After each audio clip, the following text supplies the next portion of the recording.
I've been asked to come along and speak to you about security in a health and safety in a healthcare setting.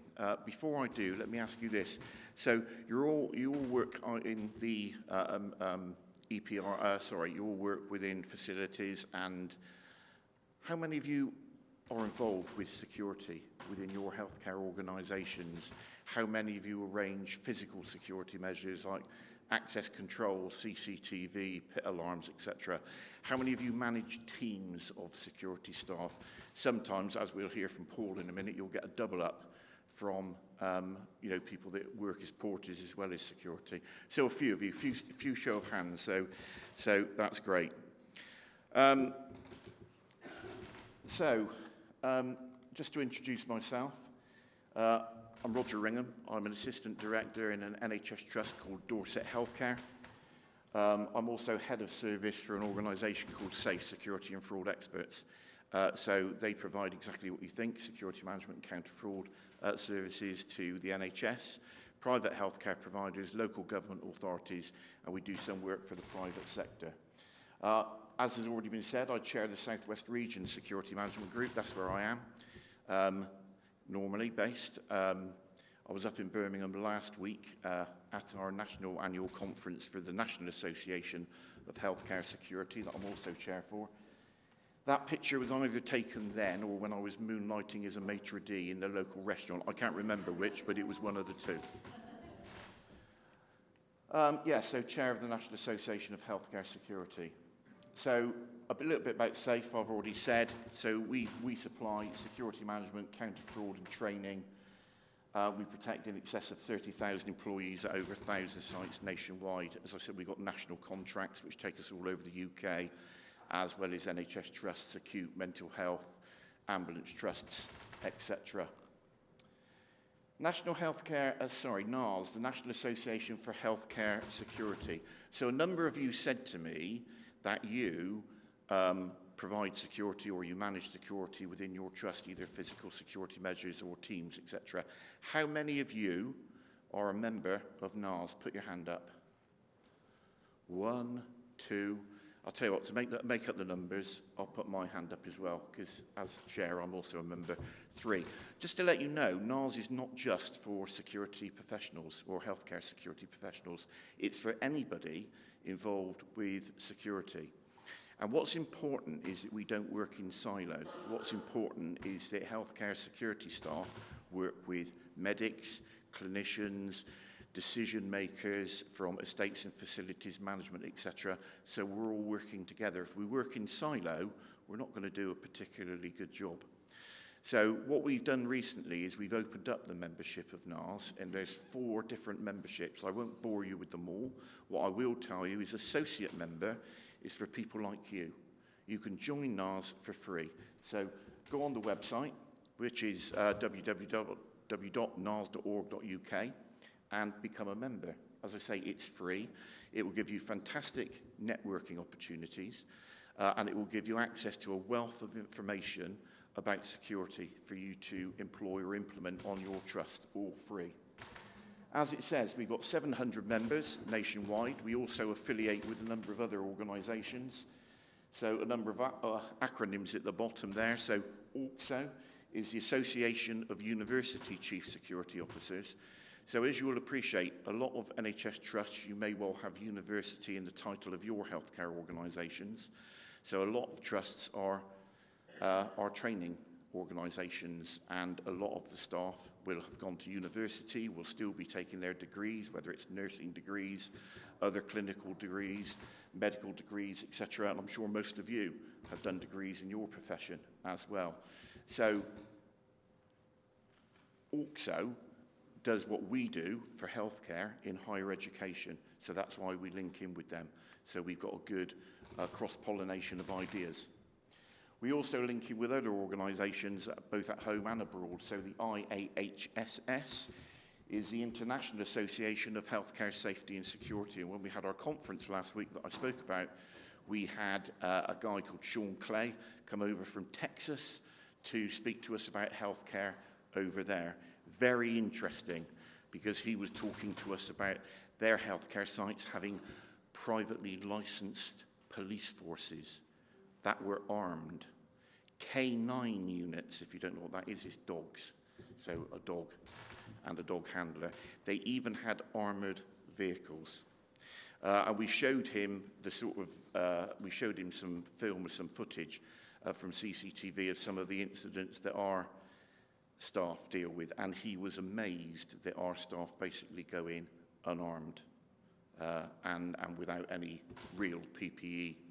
And he very clearly said that if those incidents had happened in America, the response would have been very different from the ones that we give. So, other organisations that we link in, the SIA, some of you may have involvement with those. Security in healthcare is a little bit of an eclectic mix. Some of you may know if you've got licensed security teams. So licensing in the UK comes under the SIA, it comes from the Private Security Industry Act 2001, and there are a number of licensable activities. There are a number of exceptions to that. One is in-house security. So Paul, who's going to be speaking to you in a minute, he will talk to you how he manages both the security team and the portering team, who are one in the same, because that's an in-house security team. They don't need to be licensed and they don't need to be trained under the SIA. If they're outsourced, if you bring them in, they have to be by law. And also directors or people up to the post of director should be licensed as well, who manage them. And Security Institute, but there's many, many other organisations. But as I say, you're all welcome to become members of NAS. You know, it will, as I say, it will give you the opportunity to access to network with 700 security professionals across the UK, but also quite a lot of information. So why do we have security in healthcare? Do we need it? Is it something that we have to have? Well, yeah, if for no other reason, legislation demands that we have it, and contractual obligation. As you are all providers of NHS-funded healthcare services, part of the NHS England Standard Contract, Service Condition 22, and no, I'm not that much of an anorak, I know them all, but I do know the one that relates to my area of work. So Service Condition 32 relates to counter-fraud and says that you have to have counter-fraud provision. General Condition 5.9 says that you have to have people to deal with violence prevention and reduction. So it's a contractual obligation. Legislation as well. Consequences of ignoring, well, dependent upon the incidents that you have occur. It could be reputational and business risk, breach of contract, I've already mentioned, prosecution, fine and custodial sentence. Corporate Manslaughter Act 2007, if somebody dies through an act of gross negligence, you can be looking at an unlimited fine. The general sentencing guidelines is 10% of the annual turnover of that organisation. So if you've got a £250 million organisation, 25 million fine for a death, a lot of money.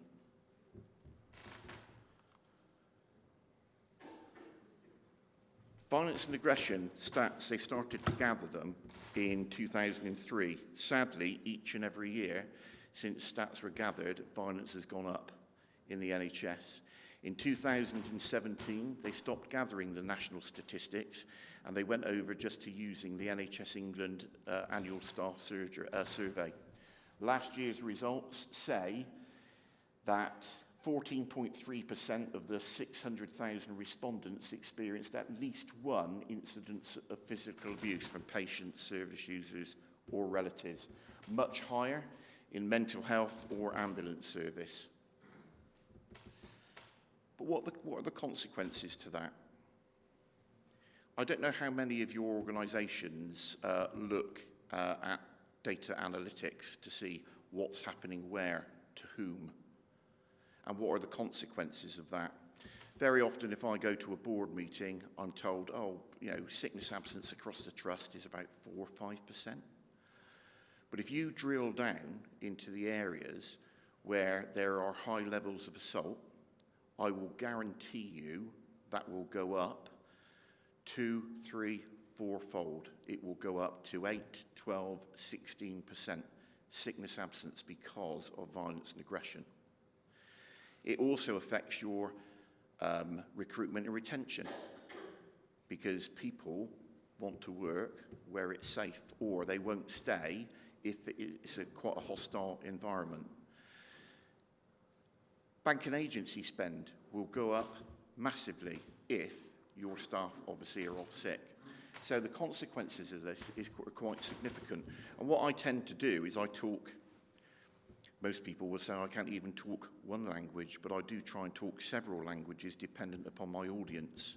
So if I'm talking to a director of HR, I will talk about sickness absence, recruitment and retention. I will talk about if I talk and the cost of employing staff and the cost of training staff. If I'm talking to a director of finance, I will also talk about the cost of that and the cost of the bank and agency spend, which will go up significantly. As you all know, healthcare is very short of staff. Clinicians, medics, we all offer financial incentives, bursaries for training. HR teams go all over the world looking for people to come here and train in a clinical role or in a medical role, because we cannot get the amount of staff that we need here in the UK. And let's be honest, we all poach, don't we, shamelessly from our neighbours and our colleague trusts within the area. We offer better money or better incentives. What about if we could say within our area we're one of the safest places to come and work? That our violence and aggression stats aren't going up, and they're not high, but they're going down. And we talk about the support mechanisms that we put in place for people who have been subject of assault. So education and training, as I say, reducing the number of assaults and how we support them if we go through it. How many of you, when members of staff have been assaulted, how many of you offer a single point of contact to the police, support them through judicial proceedings? Because it's quite a, my background, if you haven't worked that out, big feet, small brains, I'm ex-police. And that's when I left the police, that's when I came into the NHS in the field of security. Going to court is, and I don't know how many of you have done it, and I'm not going to ask because I don't want to know the circumstances, but if you've been to court, it's a very harrowing experience. It's unpleasant. So, sending a nurse or a medic or a young member of staff to court because they've just been doing their job and been assaulted on their own, it's quite a harrowing experience. So making sure that you chaperone and support them through that is something that we need to do. We need to make sure about the welfare side of it after people have been assaulted. So the consequences of assault can be significant. We do get people who lose their lives, who have life-changing injury, and very unpleasant experiences. One of my team dealt with a case recently where a nurse was on a ward. It was a locked ward. It was a mental health ward. So she was in charge of that ward. A patient came up, had gotten a knife, held it to her throat, and demanded to be let out of the ward. He got the keys and he left. Section patient. He was arrested in London using a bank card. He was returned back to the hospital from whence he came. Not only that, he was returned to the ward from whence he came, and not only that, nobody told the member of staff who were being extremely shaken up by that incident. And she walked on the ward to start her shift, and the very first person she came face to face with was this guy that held a knife to her throat. Not a very good way of looking after a staff member, is it? And that's the sort of thing that we need to avoid. Physical security measures. So a number of you said that you were involved in that. Just show of hands again, how many involved? So those other of you are in it. How many of you, do a lot of detailed data analysis in terms of where your hotspots are, what incidents are happening, and how you are going to how you are going to manage your physical security measures. How many of you do that? One? Okay. Do you know where the significant threats are? I've got to say, a lot of trusts and a lot of sites that we deal with don't actually do detailed analysis. We certainly put together, we're loading a lot onto Data Warehouse, which I'm sure you're all going through, and we present Power BI charts and SPC charts, which are now accessible to ward managers so that they can see the effect. Because very often, because they are signing a myriad of different incident forms every day, they don't necessarily see that a particular pattern is building. So a particular member of staff is being assaulted by a particular patient on numerous occasions. I went to see a service manager because one of her staff had come, I don't know if I should say top of the hit parade. I don't suppose that's a very good way of putting it, is it? But they were certainly top of the number of incidents that had occurred on that trust. And so I went to say to her, this member of staff has been assaulted 20 times in the last 3 months, 12 times by the same patient, and they didn't know. And then the shock that I got is that manager said to me, Roger, that member of staff only works 1 day a week. I had made the assumption they were at least full-time. They weren't. They were part-time. They worked 1 day a week. So they were getting assaulted multiple times every day they came to work. I think you need to understand the level of assault and why they occur before you can deploy your physical security measures.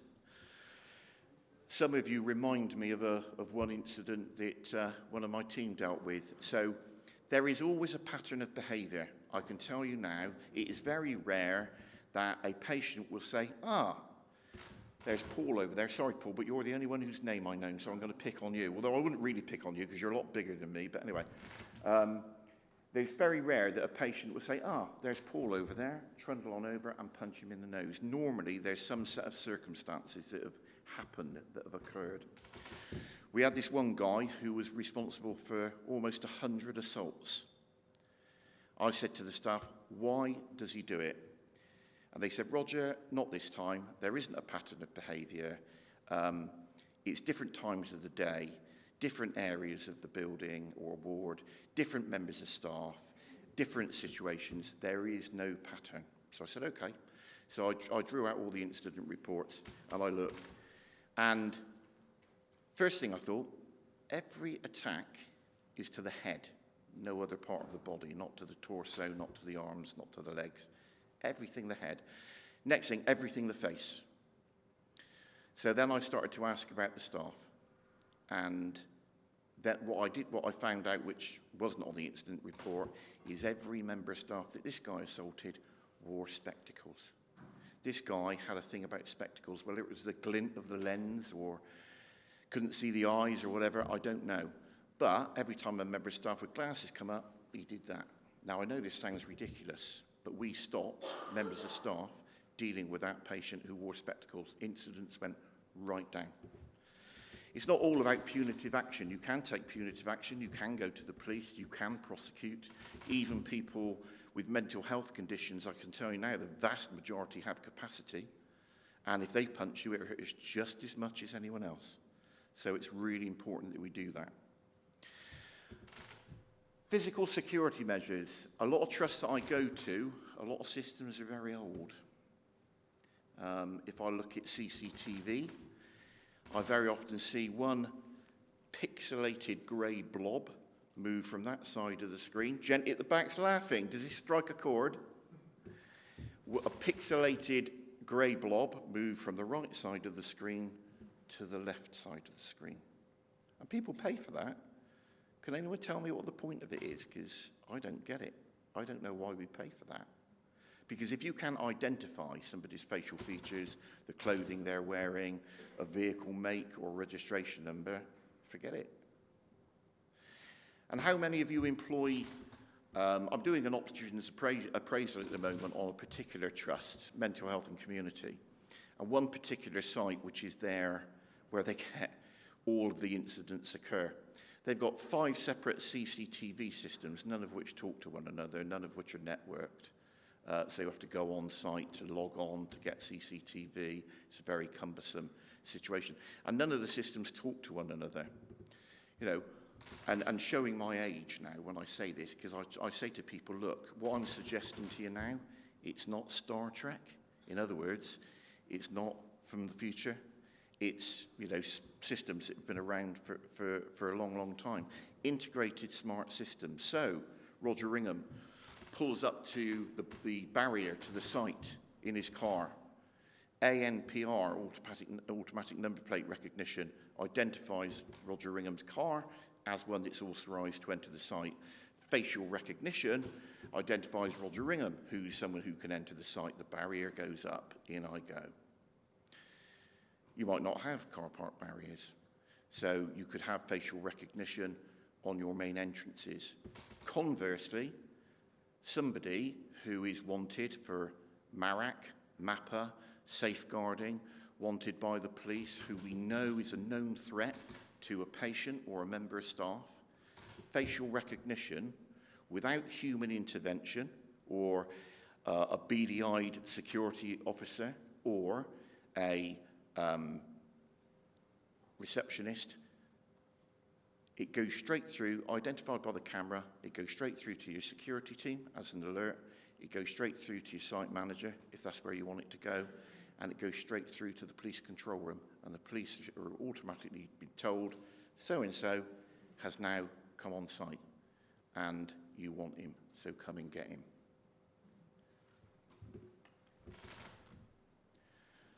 Lockdown, I suppose the epitome of all of our trusts or our methods and things that we put together is for lockdown procedures.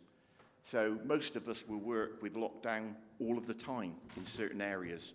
Usually mental health, because people are subject of a mental health placement, or maternity because of the threat to babes, etc. They're normally locked down all the time. We might lock down a ward because of a medical emergency or infection control.